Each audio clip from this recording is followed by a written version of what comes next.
The picture you see in front of you is a very heartbreaking picture. It shows the picture of at least 63 journalists and media workers that were confirmed dead. According to the CPJ, Committee to Protect Journalists, more than 63 journalists and media workers have been killed by Israeli attack since October 7. 11 journalists were reported injured.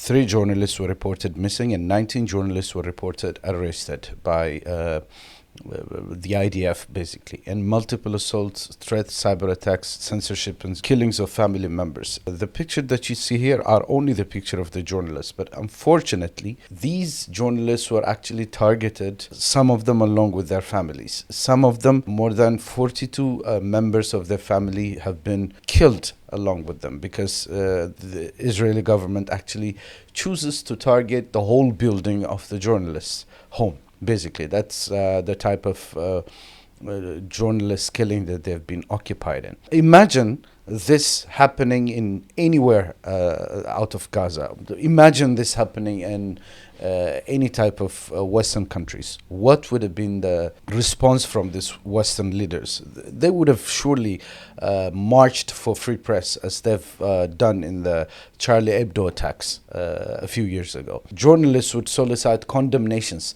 based on this. It's like, do you condemn the killing of journalists? If this was perpetrated by any other country that is not a strategic ally to the United States, would this have happened? Would this silence have happened as we've seen it now?